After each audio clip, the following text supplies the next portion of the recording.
bien salut à tous, j'espère que vous allez bien. On se retrouve aujourd'hui dans une toute nouvelle vidéo. Et aujourd'hui nous allons encore nous exporter, mais nous allons tout de même rester en France puisque une cathédrale à Cayenne, donc Cayenne ça se situe en Guyane, a été vandalisée ainsi que profanée il y a quelques jours. Pour rappel, eh bien, la Guyane elle fait partie de la France et c'est donc un département français, mais elle bénéficie d'un régime particulier. La loi de 1905 sur la séparation de l'Église et de l'État en France ne s'applique toujours pas en Guyane, qui reste sous un régime de l'ordonnance royale de Charles X du 27 août 1828. Donc le clergé catholique, ainsi que donc lui seul, il est salarié par le Conseil général. Ainsi donc, 27 prêtres sont rémunérés par un budget de 800 000 € par an. Donc nous pouvons retrouver cette même situation pour le département de l'Alsace, qui est encore sous l'ancienne loi de Napoléon, par contre, pour l'Alsace. Alors, qu'est-ce qu'il s'est passé dans cette cathédrale Saint-Sauveur, à Cayenne, en Guyane? Dans la nuit de samedi à dimanche, des individus ou un individu a pénétré à l'intérieur donc de cette cathédrale et est allé détruire le tabernacle, en détruisant également des objets sacrés, des objets de messe, en dispersant les hosties un peu partout par terre, sur l'autel, etc. Donc il y a eu une profanation ainsi qu'une destruction, du vandalisme, etc. L'article, quant à lui, donc, va parler de peut-être de sans-abri. Pour ma part, je ne pourrais dire qui ou quoi, puisque je ne connais pas vraiment la situation en Guyane. Je ne sais pas s'il y a des groupes qui se revendiquent animistes, ou s'il y a... Je sais qu'il n'y a pas beaucoup de musulmans, ou des athées, etc. Enfin, donc je ne pourrais pas émettre vraiment d'avis à ce sujet, mais nous allons donc lire tout simplement l'article à ce sujet. Donc vous voyez, en fait, ça ne concerne pas forcément que la France. Même si en France, les faits sont un peu plus élevés que dans les autres pays. Peut-être qu'on a également plus d'informations. Mais en tout cas, j'ai l'impression qu'en France, c'est quand même supérieur aux autres pays. Bon, la Guyane fait partie de la France, hein, mais je veux dire par rapport au sanctuaire d'hier que je vous ai présenté en Espagne, où les portes ont été incendiées avec des graffitis dessus, voilà, ça ne concerne pas que la France. Alors, nous allons lire rapidement ce petit article. Cette vidéo va être courte, hein, parce que je n'ai pas grand-chose à dire concernant la Guyane. Si des Guyanais en commentaire ou si des personnes qui ont habité en Guyane française peuvent nous apporter un peu plus de renseignements, n'hésitez pas à écrire en commentaire pour nous informer de plus de détails, notamment le contexte en Guyane. Comment est perçue la religion catholique encore aujourd'hui? Est-ce qu'il y a un athéisme qui se revendique, un antifascisme? Vous voyez les groupes d'antifa, d'athées assez libre-penseurs, assez révoltés même contre le catholicisme. Ou est-ce qu'il y a également des musulmans? Mais j'ai bien peur que niveau pour l'islam, je ne pense pas que ce soit cette piste parce qu'ils sont très peu nombreux en Guyane.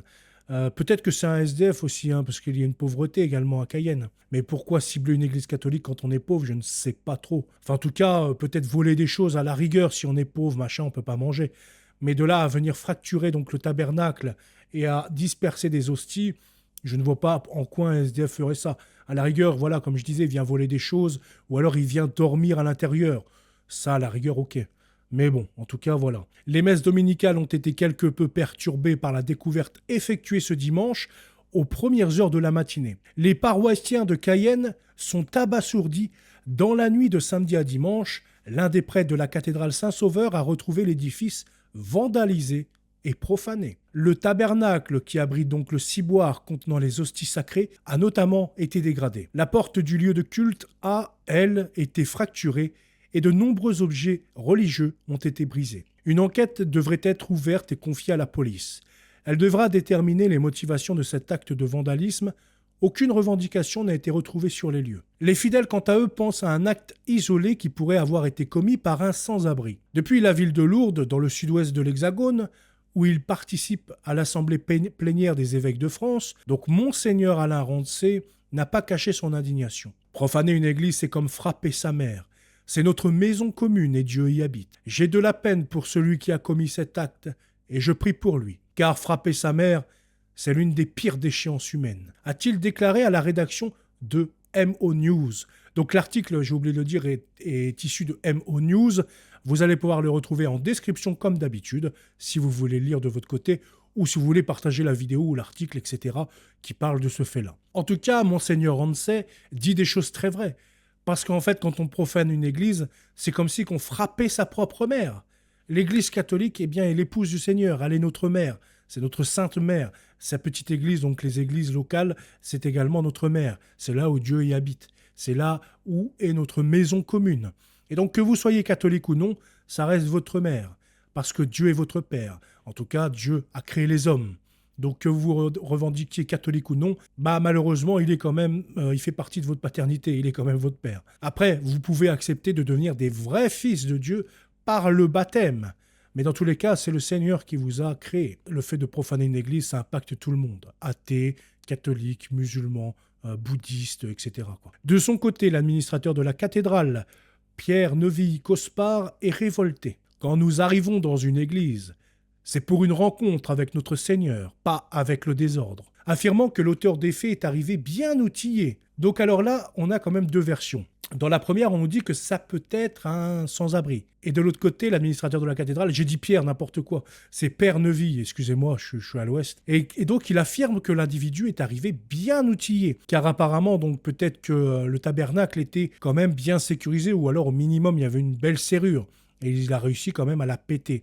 Donc l'acte du sans-abri me paraît quand même assez... Je suis assez mitigé à ce sujet. Donc une messe de réparation devrait être célébrée dans les prochaines heures à la cathédrale par les autorités religieuses du diocèse de Cayenne. Donc vous pouvez voir quelques images malheureuses où on peut voir donc la dispersion des hosties sur l'autel. Nous pouvons voir aussi des objets de messe, de liturgie, etc. Et là donc, eh bien, ça doit être l'administrateur, le père... comment c'était ? Le père Neuville, peut-être, ici, avec un laïc ou un diacre, je ne sais pas.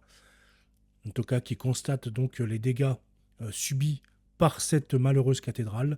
Donc là, vous voyez, on voit quand même que il y a une serrure au milieu. Il y a du bois qui l'entoure, etc. Donc je pense que, voilà, comme il le dit, il est venu outiller. Donc ça me paraît vraiment suspect que ce soit un acte d'un sans-abri. Je n'y crois pas, ça doit être certainement un ennemi de Dieu. Mais qui, ça, je ne sais pas. En tout cas, si on a des Guyanais sur la chaîne, n'hésitez pas à nous apporter votre témoignage de comment ça se passe la vie, peut-être même à Cayenne.